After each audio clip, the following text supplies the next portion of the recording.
Sean ustedes bienvenidos a esta sesión de cardiología del mes de julio. Tenemos como invitado nada menos que al director de enseñanza del Instituto Nacional de Cardiología, el doctor, el doctor Carlos Sierra Fernández. Él es médico cardiólogo y bueno, pues hablar de él nos llevaría toda la sesión, entonces simplemente lo presento como el jefe de división de enseñanza de director de enseñanza del Instituto Nacional de Cardiología. Esta sesión también tiene unos panelistas de elite que son, voy a nombrar en primer lugar al doctor Miguel Ahumada Ayala, médico endocrinólogo de aquí del JAP, a quien todos conocemos. También quiso que lo presentara yo simplemente como doctor Miguel Ayala Ahumada. Y todos conocemos al doctor Juan Verdejo París, médico cardiólogo también, del Instituto Nacional de Cardiología y de aquí del Hospital Ángeles del Pedregal. Y también le damos la bienvenida al doctor Enrique Juan Díaz Green, médico internista y jefe de la División de Enseñanza del Hospital Ángeles del Pedregal. El tema que se llevará a cabo este día es el enfoque terapéutico multidisciplinario del paciente con cardiopatía isquémica y diabetes mellitus. Y le damos por adelantado las gracias al laboratorio Bayer. Novo Nordisk.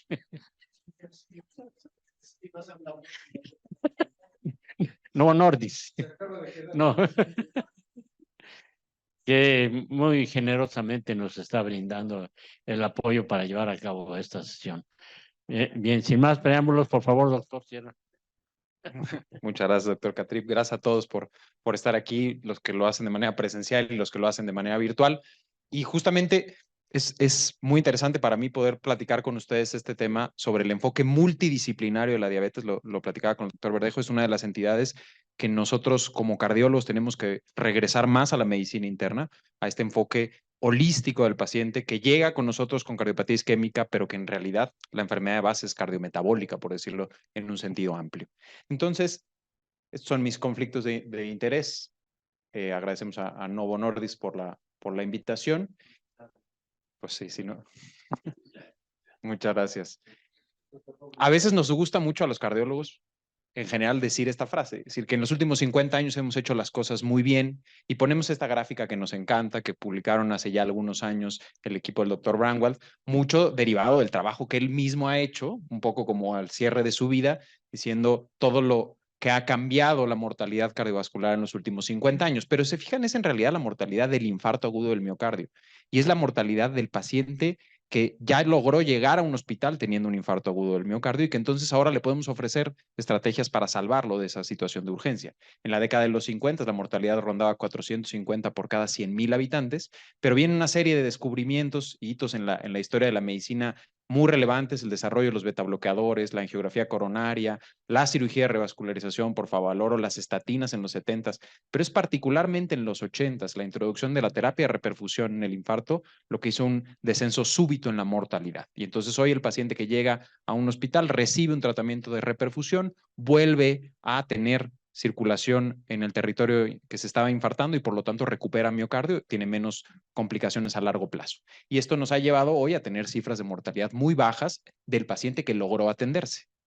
Sin embargo, a pesar de que hemos hecho grandes avances en no todo ha salido bien. Y no todo ha salido bien porque hoy sigue siendo la cardiopatía isquémica la principal causa de muerte en el mundo. 1 de cada 3 personas va o vamos a tener como desenlace final una muerte de origen cardiovascular. 1 de cada 3 de los que estamos aquí, 1 de cada 3 personas en el mundo. Es una cifra impresionante y se mantiene estable a lo largo de los años. Esto no ha variado a pesar de todo lo que ha cambiado la terapéutica. La causa número 1 sigue siendo la enfermedad cardiovascular en todo el mundo. Estas son cifras de México, específicamente antes de la pandemia, 2019, los últimos 10 años antes de la pandemia. Enfermedad isquémica del corazón sigue siendo la causa número 1 de muerte, prácticamente sin cambios en los últimos 10 años, a pesar de que algunas otras condiciones han cambiado. Vean, siempre me llama mucho la atención esto, 2009, violencia interpersonal, se va del 9 al 7 en 2019. O sea, mucho ha cambiado las causas de morbilidad en México, pero cardiopatía isquémica nadie le gana, sigue siendo sin duda la causa número uno. Y vean ustedes cómo en segundo lugar entra diabetes. Y diabetes fundamentalmente por complicaciones vasculares, ¿no? Porque finalmente es muy raro el paciente que fallece por una complicación aguda propia de la diabetes, por un estado hiperosmolar, o es difícil que alguien fallezca, pero sí por complicaciones vasculares o por complicaciones de las secuelas de la diabetes a nivel cardíaco y renal.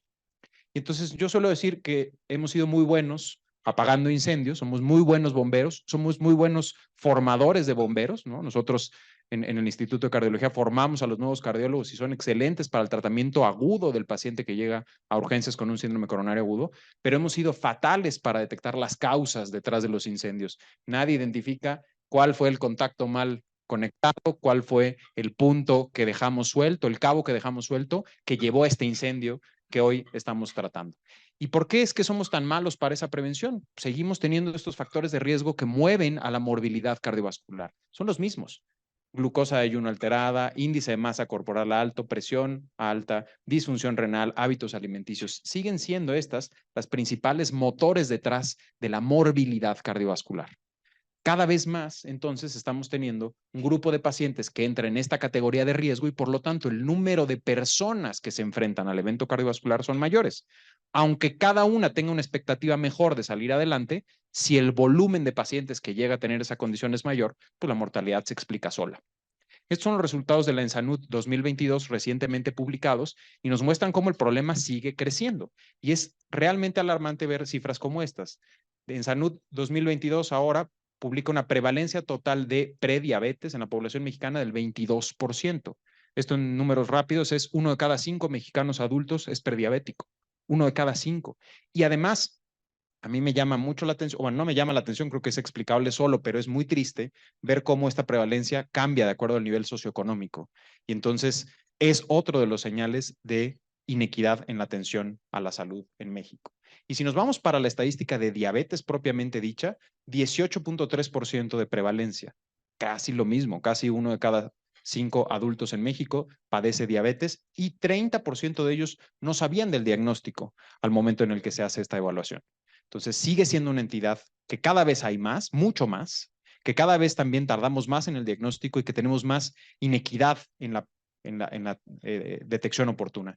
Y pues va de la mano de muchas otras cosas, pero particularmente vean la tendencia en el índice de masa corporal en los últimos 30 años en el mundo. En este mapa, entre más rojo es mayor el índice de masa corporal. Esto es en la década de los 80s, esto es en la segunda década de este siglo. Vean cómo se ha coloreado el mapa. El mapa es más rojo hoy de lo que era hace 30 años. Y eso es clarísimo y para todos es evidente, ¿no? Yo creo que cualquiera que vea una fotografía de la Ciudad de México del siglo XX, esta calle Madero llena de gente en los 50, van a ver gente generalmente delgada. Si hoy uno sale a la calle, va a haber generalmente gente con sobrepeso o obesidad. Eso es clarísimo en algunos países más que en otros.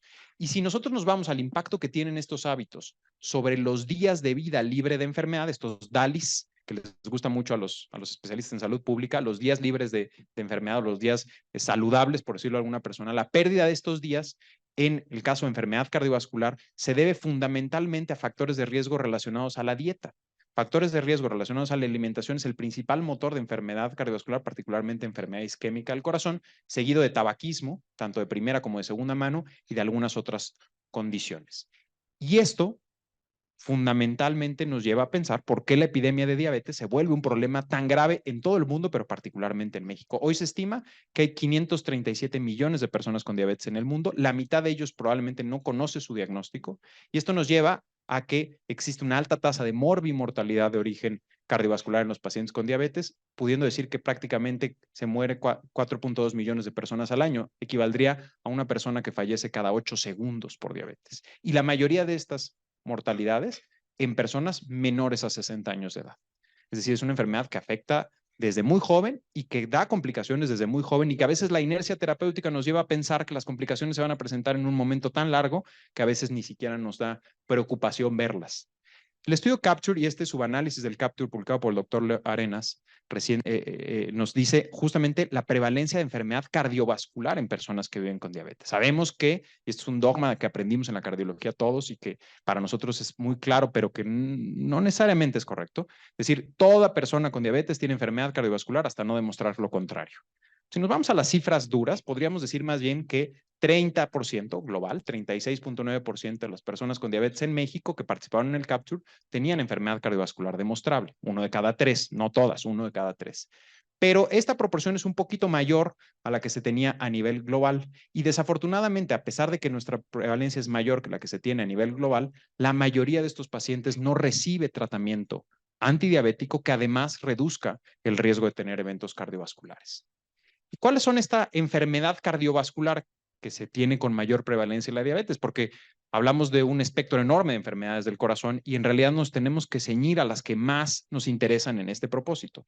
Del global de personas que viven con diabetes, de este 100%, ya habíamos platicado que alrededor del 30% tendrán enfermedad cardiovascular. Y si descomponemos este 30% de enfermedad cardiovascular, veremos que lo principal es aterosclerosis subclínica, enfermedad arterial coronaria, aterosclerosis coronaria propiamente dicho, y eventos ya sea de infarto agudo del miocardio o eventos cerebrovasculares. Es decir, la mayor proporción de los pacientes con enfermedad cardiovascular será enfermedad cardiovascular relacionada a la aterosclerosis.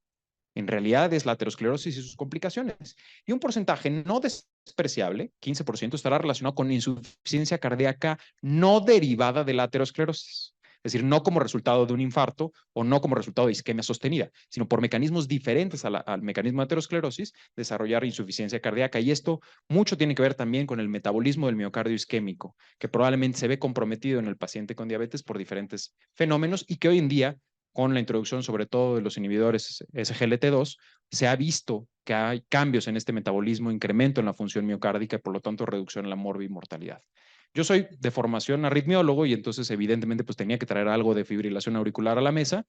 Es clarísimo cómo la relación que existe entre síndrome metabólico, sobrepeso y obesidad y diabetes aumenta la prevalencia de fibrilación auricular prácticamente en un 35% más del riesgo de desarrollar fibrilación auricular y en estos pacientes se quintuplica el riesgo de tener un evento cerebrovascular asociado a la fibrilación auricular. Por eso es que en todas las escalas de estimación de riesgo de trombosis en pacientes con FA, tener diabetes es siempre un factor de los más pesados para el cálculo de riesgo. Para tratar de empezar a hacer resúmenes y puntitos claves que nos podamos llevar, decíamos, 1 de cada 3 personas que vive con diabetes va a tener enfermedad cardiovascular. 1 de cada 3 y va a ser enfermedad cardiovascular aterosclerótica en algún momento de esta historia natural de la enfermedad. Saber en qué parte de la historia natural de la enfermedad está es muy complicado.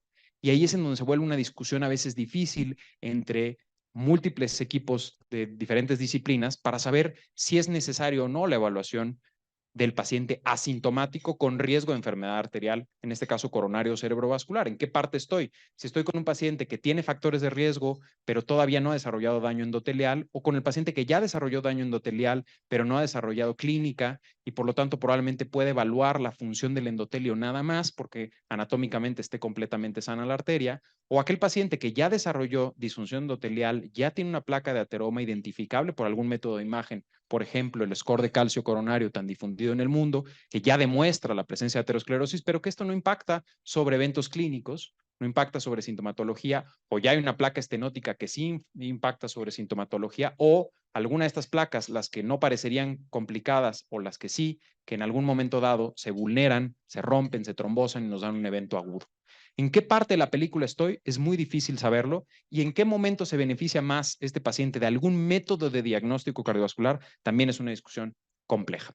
Si nosotros nos vamos a definir desenlaces, que es lo que hoy en día se estipula como tal vez el objetivo en todos los ensayos clínicos y todos los tratamientos buscan reducir estos desenlaces, desenlaces cardiovasculares mayores, los famosos MACE, pues son fundamentalmente mortalidad, infarto agudo del miocardio, EBC o falla cardíaca, la ocurrencia de cualquiera de estos o un compuesto de ambos. En pacientes que tienen diabetes, todos los pacientes aquí tienen diabetes, el peso específico de los factores de riesgo adicional varía en función del desenlace que evaluamos. Esta diapositiva a mí me gusta mucho. Pone aquí en estas pelotitas el peso específico de cada factor de riesgo para la ocurrencia de cada uno de los desenlaces, todos en pacientes con diabetes. Entonces, por ejemplo, para el desenlace mortalidad, el peso específico de actividad física baja, es decir, de sedentarismo o de tabaquismo, es mucho más pesado para darnos riesgo de mortalidad que algunos otros. Pero dentro de los más pesados está, evidentemente, hemoglobina glucosilada, el estado civil, que aquí habrá, cada quien tendrá que decir si es soltero o casado, cuál es el que más riesgo de mortalidad tiene, pero después tabaquismo, actividad física nos pone en más probabilidad de tener mortalidad global. Pero para infarto, EBC y falla cardíaca, vean cómo cambian las pelotas. Para infarto agudo del miocardio, los dos principales factores son hemoglobina glucosilada, hipertensión, dislipidemia y tabaquismo, ¿no? Teniendo estos dos como los más pesados y estos dos como nada despreciables. Para evento cerebrovascular, hemoglobina glucosilada parece ser el factor más importante, seguida de la tensión arterial sistólica y la duración de la diabetes. Para falla cardíaca, índice de masa corporal se vuelve la pelota más importante, seguida de fibrilación auricular, hemoglobina glucosilada, actividad física y más chiquito tabaquismo. Entonces, la ponderación de estos factores es diferente para cada desenlace y eso hace que sea muy complicado hacer un análisis multivariado de riesgo. Estos análisis multivariados de riesgo que nos encanta a todos en los scores y en las calculadoras, pues algo que hacemos todos los días y que el ser humano está capacitado para hacer. Por ejemplo, si vamos nosotros caminando en la calle y nos encontramos en un callejón en este grupo de perros, pues tendremos que hacer un análisis multivariado rápido de cuál de todos ellos es el más posible que me muerda. Y entonces voy a evaluar características como peso, talla, raza, la cara que tiene, hasta la forma de la mirada que tiene cada uno de estos perros y decidir cuál es el que más probable me va a atacar o cuál es al que le puedo acariciar y estirar la mano y no me va a hacer nada. Pero el problema es que en este análisis multivariado que hacemos, pues más de uno se equivoca y tal vez le da una caricia a este perrito aquí que se ve tranquilo y ese es el que me va a morder, mientras que los de atrás que se ven más bravos probablemente son los más nobles de todos y a todos nos habrá pasado una experiencia así. Y en la clínica nos pasa, vean, una experiencia semejante. Iker Casillas, portero de la selección española, 39 años de edad, ya casi en el momento de su retiro, para la vida de un deportista ya está en la fase final de su carrera, pero acaba de ser campeón del mundo, en el mejor momento profesional, un hombre que ha jugado fútbol toda su vida, que se ha cuidado, que no tiene por lo menos conocidos factores de riesgo, de repente en un entrenamiento hace angina, lo llevan al hospital, elevación del ST en la cara inferior y tenía un infarto agudo del miocardio inferior por aterotrombosis, tenía una placa de ateroma. En realidad, ¿qué fue lo que hizo que esta persona tuviera esa lesión, se complicara esa lesión? Si él nos hubiera ido a ver al consultorio, tal vez una semana antes, probablemente ninguno de los que estamos aquí a ojo hubiera dicho, te va a dar un infarto, estás en riesgo alto de tener un infarto, ¿no? Nos hubiéramos seguramente equivocado. Y a pesar de que hay muchas calculadoras que estiman el riesgo, pues todas se basan en este modelo de múltiples variables, diferentes ponderaciones en cada variable para predecir la ocurrencia de un desenlace cardiovascular. Sin embargo, si comparamos estas escalas y particularmente en el paciente que vive con diabetes, podemos ver que no todas son tan precisas. Algunas inclusive no incluyen la duración de la diabetes, algunas no incluyen algunas variables que son importantes y por lo tanto su poder predictivo es relativamente bajo. Nos ayudan, nos dan una orientación. En las guías está recomendado que se haga esta estimación de riesgo para decidir el tratamiento, pero hay que ser juiciosos al respecto. Este análisis del poder estadístico de cada uno de los diferentes scores de riesgo nos muestra la probabilidad de perder alguna variable de relevancia para el diagnóstico dependiendo de las diferentes escalas.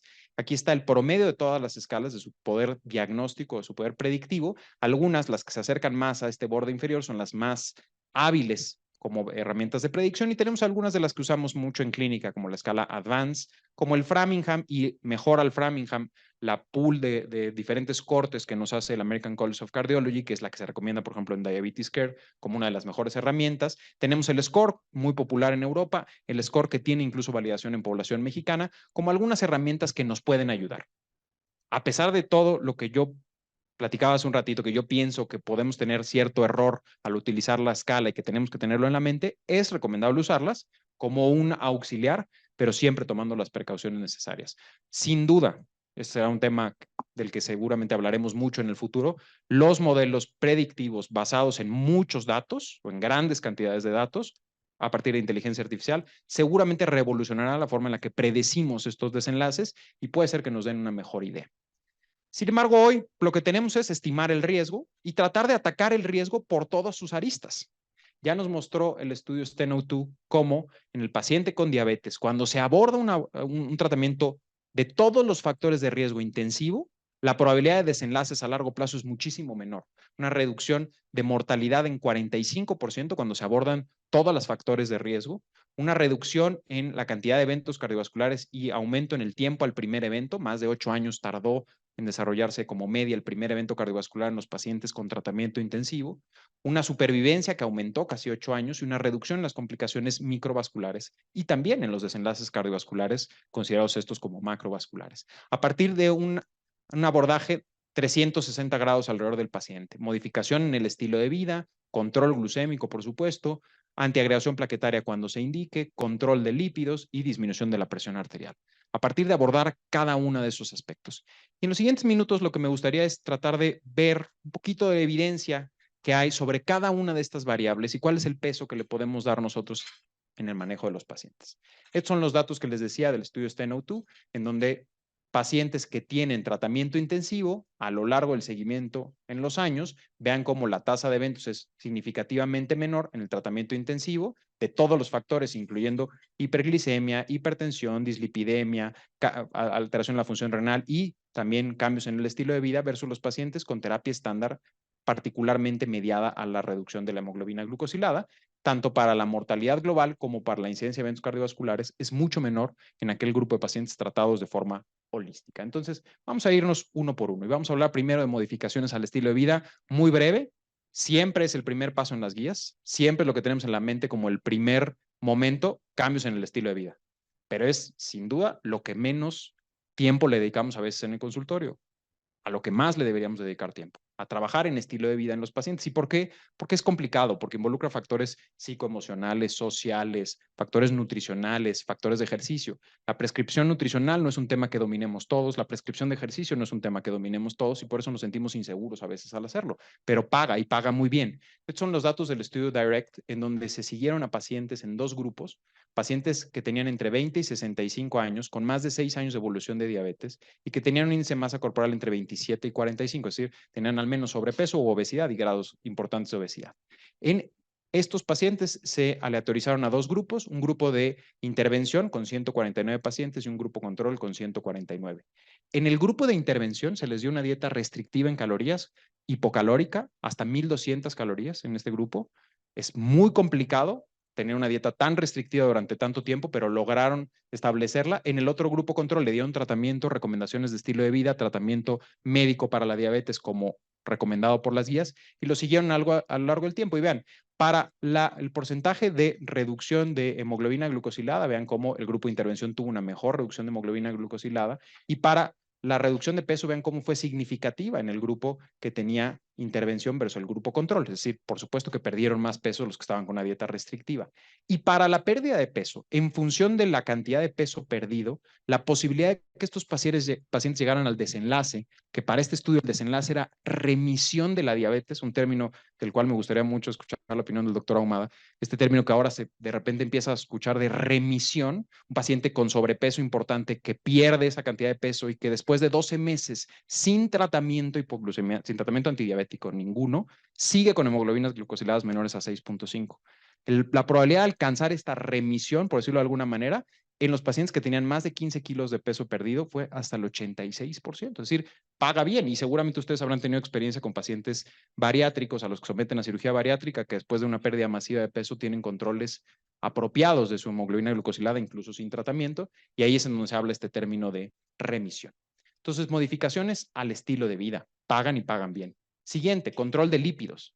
Control de lípidos a los cardiólogos nos encanta porque incluso nos ha hecho cambiar este paradigma de la aterosclerosis como una enfermedad progresiva y prácticamente de ninguna manera se podría limitar la progresión o al menos retrasarla y muchísimo menos pensar en regresión de la aterosclerosis y el control intensivo de lípidos nos ha hecho pensar en que existe la regresión de la aterosclerosis y por lo menos la estabilización de las placas de ateroma y la reducción de eventos cardiovasculares. Sabemos que parecería haber una relación de regresión lineal entre los niveles de LDL conseguidos y la tasa de eventos cardiovasculares. Aquí tenemos datos de los estudios clásicos de reducción de LDL con estatinas de alta intensidad, inclusive con combinación con ezetimibe, y vean cómo a niveles menores de LDL la tasa de eventos cardiovasculares claramente se reduce y por eso es que las metas cada vez se vuelven más estrictas, metas que sería imposible de alcanzar sin este tipo de terapias farmacológicas y que ahora incluso con la aparición de los inhibidores PCSK9, pues hemos logrado tener pacientes con cifras extremadamente bajas de colesterol LDL y con ello también tasas de eventos cardiovasculares bajísimas. Vean ustedes aquí con evolucumab cómo se logra una reducción todavía en pacientes tratados con estatina de alta intensidad, una reducción cuando utilizan inhibidores PCSK9 de eventos cardiovasculares, que es significativa, con tasas de hasta 30 de colesterol LDL en los pacientes tratados. Es decir, llevarlos a niveles muy bajos todavía incrementa la posibilidad, o más bien incrementa el valor aditivo de estos tratamientos para reducir el riesgo cardiovascular. Aquí vemos las diferentes escalas de tratamiento que podemos ofrecer a los pacientes para reducción del colesterol LDL, que podemos llegar a reducciones de hasta 85% del basal, con la consiguiente reducción de eventos cardiovasculares. Hoy en día tenemos mucho arsenal terapéutico para reducir colesterol LDL y con eso reducir eventos, tanto en la prevención primaria como en la prevención secundaria. Entonces, si bien modificaciones al estilo de vida se están consiguiendo con dificultad un poco con las terapias convencionales, pero la cirugía bariátrica y también el tratamiento médico de la obesidad probablemente nos da una ventana de oportunidad aquí. El control de lípidos también está teniendo cambios significativos, tanto con estatinas de alta intensidad como terapias combinadas con ezetimibe, como por supuesto con inhibidores PCSK9. Vamos ahora a la presión arterial, que sé que es un tema que particularmente le gusta al doctor Brejo y que seguramente en el panel platicaremos mucho de eso.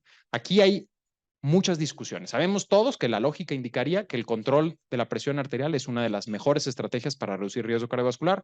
A nadie nos queda dudas. La duda a veces radica en qué tanto es control, qué tanta meta tengo que perseguir, qué tan estricto me tengo que ir. Por ejemplo, el famosísimo estudio ACCORD que demostró que la reducción intensiva de la presión arterial a niveles menores a 120, probablemente para el objetivo primario, que es mortalidad cardiovascular, no mostraba diferencia. Sí, tal vez para el secundario, por ejemplo, la ocurrencia de EBC no fatal, pero para el objetivo primario, mortalidad, no mostró diferencia. Y cuando vamos a ver la descomposición de este objetivo primario en un metaanálisis con muchas de las terapias intensivas para tratamiento antihipertensivo, vemos como, si bien la tendencia es a favorecer la reducción de eventos con el tratamiento intensivo, probablemente algunas áreas, como la albuminuria o la ocurrencia de eventos cerebrovascular, se benefician más del tratamiento intensivo versus la aparición de insuficiencia cardíaca o el desarrollo de síndromes coronarios agudos. En esta es una tabla del Diabetes Care 2023 en donde se muestra un resumen de los principales ensayos clínicos que hablaban de control de la presión arterial intensivo. Aquí pongo en amarillo los que tienen resultados no concluyentes o no benéficos del control intensivo versus verde los que sí. Clásicamente el estudio SPRINT, que hizo incluso que se modificaran las guías hacia abajo, que es uno de los principales anclas que están tratando de bajar las cifras de presión arterial a lo menos posible con sus diferentes subanálisis, y el estudio STEP, que también demuestra que la reducción intensiva de la presión arterial es una variable útil para la reducción de eventos cardiovasculares. Ya hablaremos un poquito entonces en el panel seguramente del control de la presión arterial. Inhibición plaquetaria o antiagregación plaquetaria es un tema de muchísima discusión reciente, sobre todo en el paciente en prevención primaria. Durante muchos años en la prevención primaria de enfermedad cardiovascular, la aspirina tuvo un papel fundamental, pero ahora que tenemos todas las demás estrategias que son muy exitosas para reducción de riesgo, probablemente el peso de la aspirina cada vez queda más relegado y hoy en día la recomendación para el uso en prevención primaria se reserva solamente a aquellos pacientes de alto riesgo cardiovascular en función de la escala riesgo-beneficios. Probablemente prevención primaria, el uso de aspirina ya no es una condición automática o una condición absoluta en donde teníamos prácticamente que dar aspirina a todo paciente que tuviera riesgo intermedio de enfermedad cardiovascular. Ahora nos lo reservamos al paciente de muy alto riesgo cardiovascular cuando tenga un perfil riesgo-beneficio apropiado y si no hay otra terapia que pueda modificarle el riesgo. Claramente es otra historia para el paciente en prevención secundaria.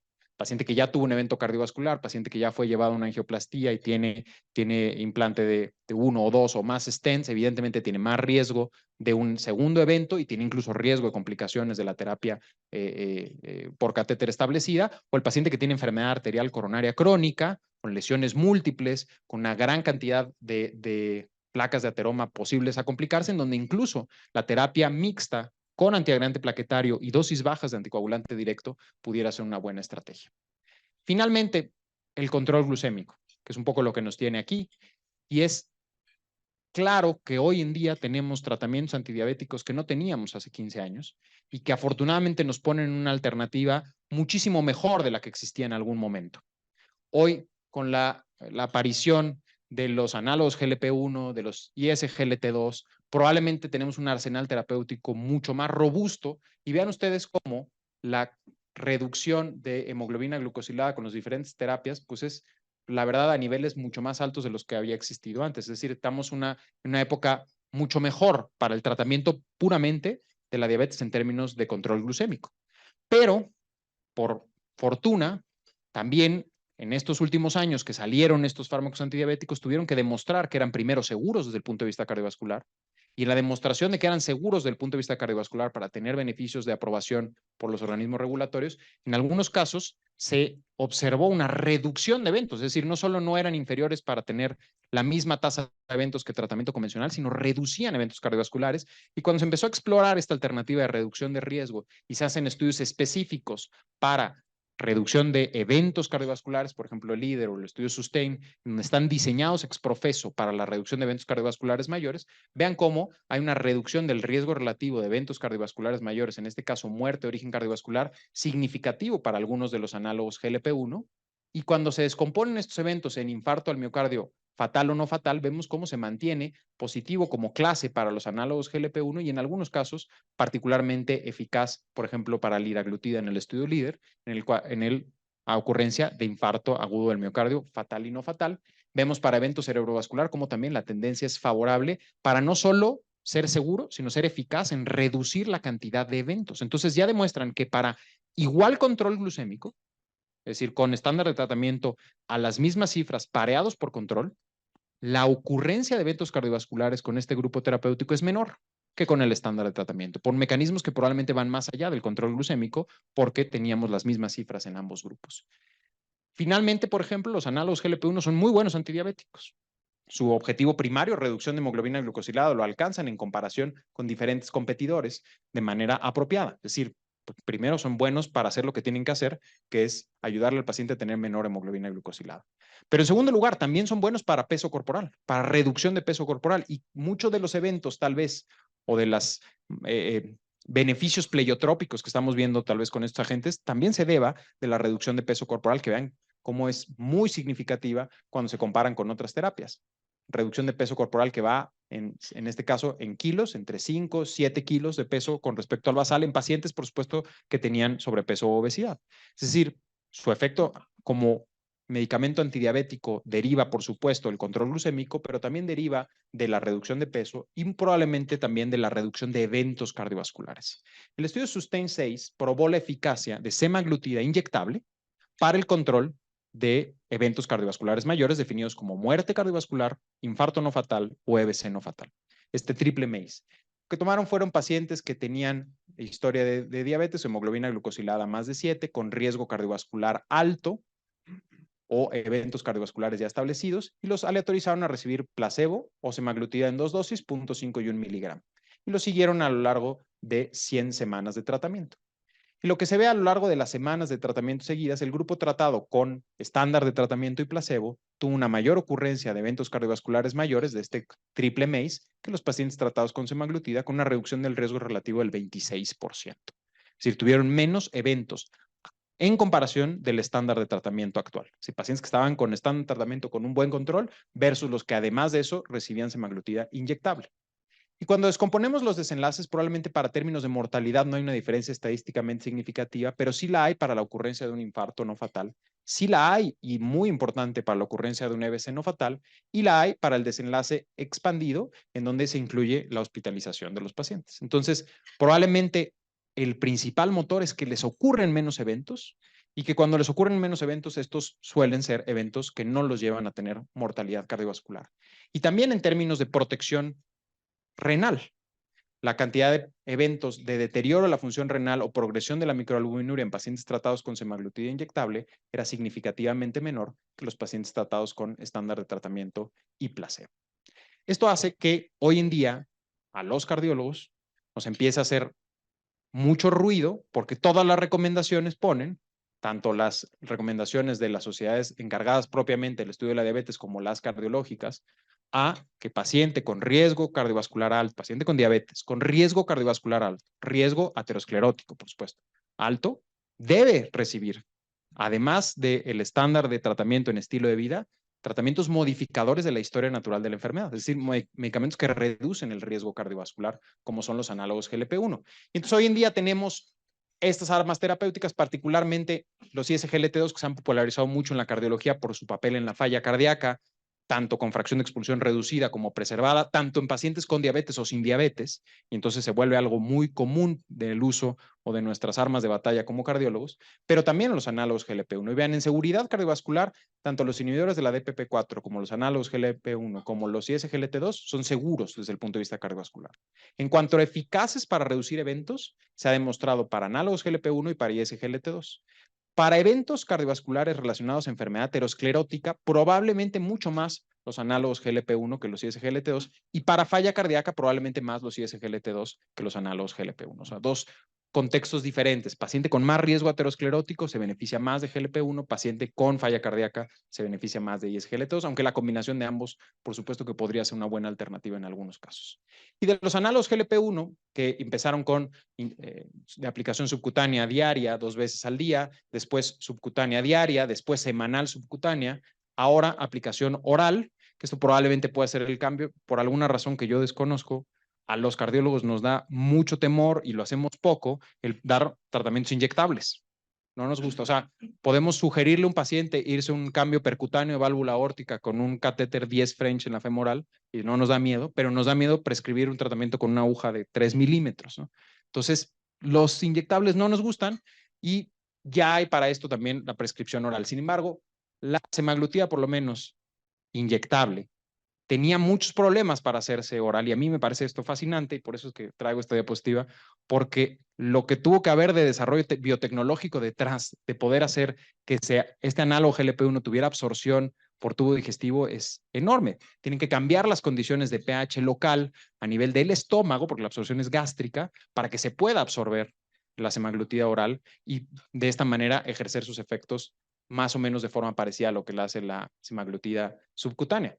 Esta cápsula de SNAC, que es una polipéptido alrededor de la molécula de semaglutida que le permite cambiar de manera local las condiciones de acidez y por lo tanto la absorción del fármaco, pues permite el uso oral diario de esta molécula. Sin embargo, con algunas restricciones, ¿no? Tiene que ser con el estómago completamente vacío, en la mañana al despertar, con una cantidad muy pequeñita de agua para que se absorba solo el tratamiento que estamos prescribiendo y nada más.